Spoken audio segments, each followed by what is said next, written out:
வணக்கம் நண்பர்களே! நாம இன்னைக்கு பார்க்க போறது சோழர்களின் ஆட்சி காலம் பத்தி தான். சோழர்கள் ஆட்சி காலம் 4 பிரிவா பிரிக்கப்படுது. முதல் பிரிவு 3வது பிசில தொடங்கிறது. 2ஆம் பாகம் 600 ஆண்டு காலம் ஆட்சி புரிந்தாலும் இருண்ட காலம்னு கூறப்படுது. 3வது காலம் 846ஆம் ஆண்டுல தொடங்கிருது.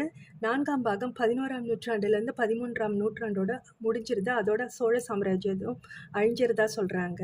நான் 3ஆம் பாகம் சொன்னேன் இல்லையா? விஜயாலயன் காலம். அப்பதான் ராஜராஜ சோழன் ஆகிய அருள்மொழிவர்மன் ஆட்சி புரிந்த பொற்காலம். அவருடைய மகனான ராஜேந்திர சோழன் ஈழம் முதற்கொண்டு தாய்லாந்து மற்றும் கடாரம் என்று சொல்லப்படுற மலேசியா, ஸ்ரீவிஜயம்னு சொல்லப்படுற இந்தோனேஷியா, பாலி தீவு வரைக்கும் ஆட்சி புரிந்துட்டு போர் புரிந்து திரும்பி வரும்போது 1000 போர் வீரர்களை அங்கேயே விட்டுட்டு வந்துட்டாராம். ஏன்னு கேட்குறீங்களா? இன்றைக்கும் நீங்கள் சுற்றுப்பயணம் போனீங்கன்னா பாலி தீவில் நம்மளுடைய தமிழ் பேர்களான யசோதா, ஸ்ரீகுமாரி, லலிதா, சுந்தரி அப்படின்னு சொல்லி தமிழ் பேரை வச்சிட்ருக்காங்க. ரொம்பவே பார்க்க ஆச்சரியமாக இருக்கும். பார்க்க பாலினிஸ் தான், ஆனால் கடைப்பிடிக்கிறதெல்லாம் தமிழ் கலாச்சாரத்தை விளக்கேற்றுறாங்க, சாமிக்கு படையல் போடுறாங்க, அமாவாசையை தர்ப்பணம் பண்ணுறாங்க. வேறொரு நாட்டில் நம்மளுடைய தமிழ் கலாச்சாரத்தை கடைப்பிடிக்கிறாங்க.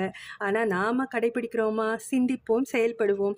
வேறொரு சந்தர்ப்பத்தில் வேறொரு புதிய தகவல்களோட உங்களை சந்திக்கும் வரை உங்களிடமிருந்து விடைபெறுவது உங்கள் தோழி கயல்குயில் கவிதா. நன்றி, வணக்கம்.